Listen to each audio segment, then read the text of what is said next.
किसी का हाथ ना पाकर बेबस आंखों से आंसू ढरकाने लगते हैं और कहते हैं मेरा कोई नहीं है।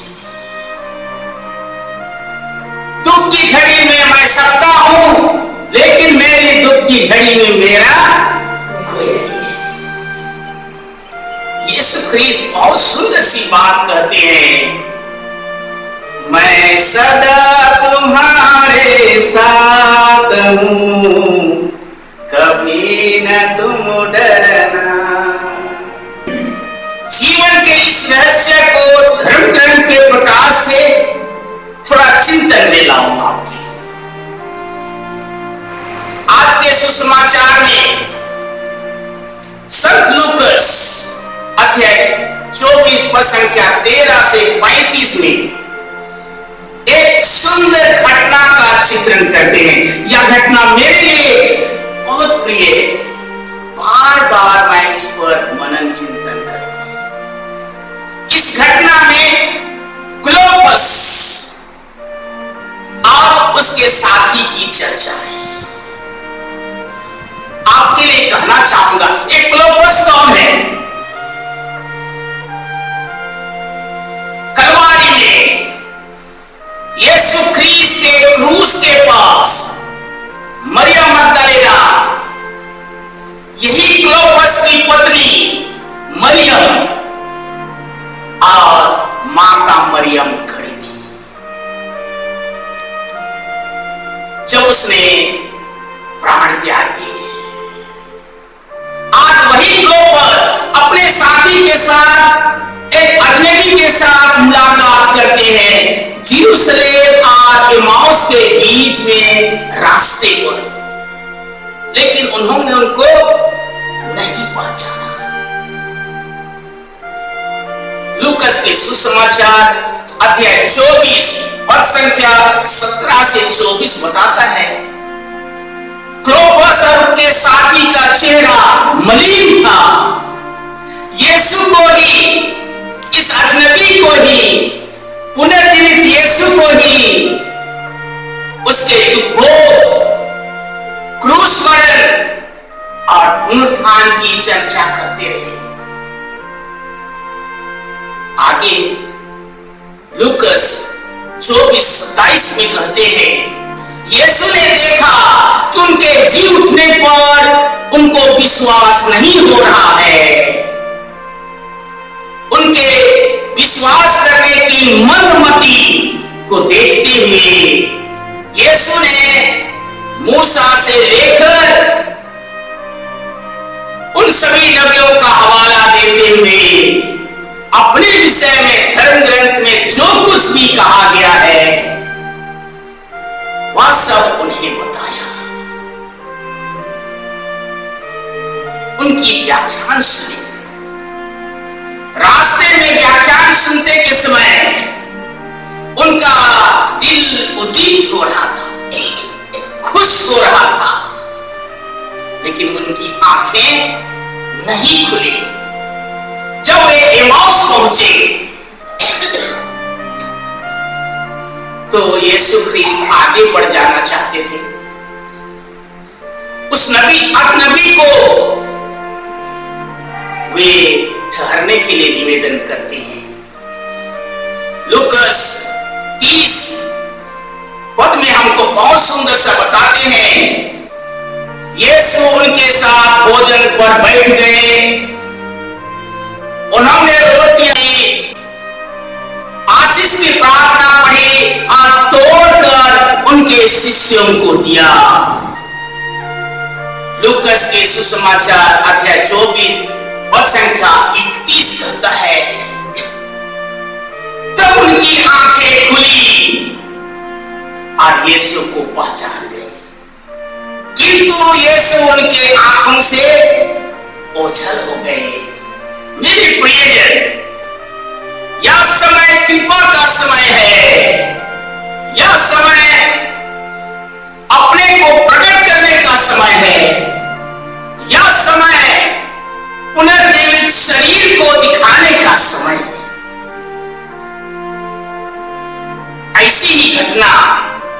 लूकास के सुसमाचार अध्याय 22 पद संख्या 19 और 20 में होता है।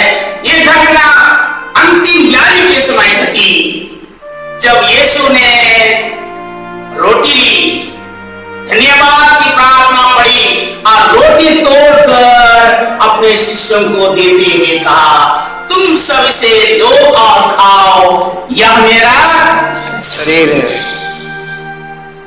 उन्होंने दाखरस भरा कटोरा लिया, आशीष की प्रार्थना पड़ी और अपने शिष्यों को देते हुए कहा, तुम सब इसे लो और पियो, यह मेरा रक्त है। मेरे प्रियजन, ये क्लोपस और उसके साथी अंतिम यारी के समय यरूशलेम के ऊपरी मंजिल में नहीं थे, जिस समय यीशु ने रोटी लेकर कहा, लो और खाओ, यह मेरा शरीर। लेकिन आज यीशु जब रोटी को तोड़ रहे थे, उनकी आंखें खुल गई और यीशु को पहचान लिया। इसका मतलब है 4 लाख फादर लोग हैं तो 4 लाख मिस्सा बलिदान नहीं होता। जलपाईगुड़ी में 11-12 पुरोहित हैं, इसलिए 11-12 मिस्सा बलिदान नहीं होता। केवल और केवल एक ही मिस्सा बलिदान है, यरूशलेम के ऊंचे मंजिल में यीशु ख्रीस्त का मिस्सा।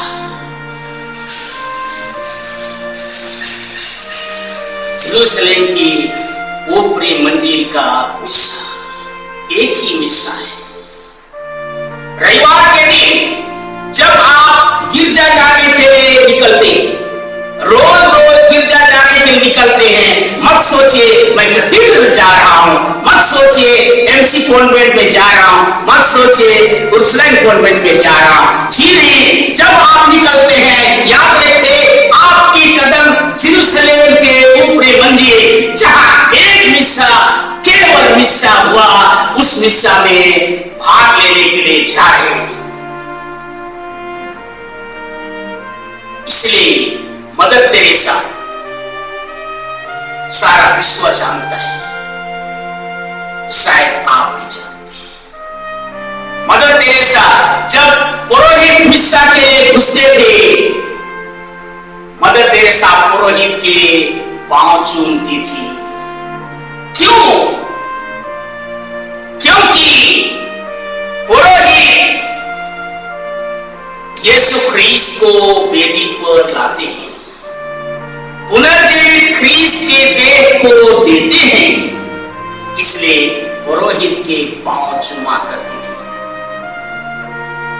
हम पुरोहित आप लोगों के बीच से चुने गए हैं, जिससे एक मिस्सा बलिदान की स्मृति को युग के अंत तक जारी रखें। 10 दिशाओं में दिन रात या स्मृति का बलिदान चढ़ता रहे। यीशु ख्रीस्त आज भी जीवित है। जब यह मिस्सा बलिदान होता है, हम पुरोहित यीशु का स्थानापन्न, यीशु की जगह खड़े होकर रोटी लेते हैं, धन्यवाद की प्रार्थना पढ़ते हैं, तोड़कर देते हुए कहते हैं, लो और खाओ, यह मेरा शरीर है। यह शरीर मेरा नहीं, मैं यीशु ख्रीस्त का स्थानापन्न उसकी बदले में करता हूं। और मिस्सा बलिदान के बाद आपको देते हुए कहते हैं, ख्रीस्त की दी। मैं नहीं जानता हूं आपकी आंखें कितनी खुलती हैं, कितनी खुली हुई है।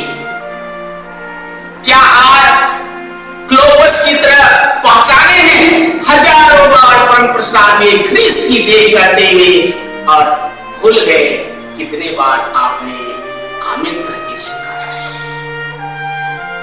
या ख्रीस्त की देह उसका शरीर है, उसकी आत्मा है, उसका ईश्वरत्व है। ख्रीस्त की यही देह, आदि में शब्द था, शब्द ईश्वर के साथ था और शब्द ही ईश्वर था। ये शब्द दूध के द्वारा माता मरियम के माध्यम से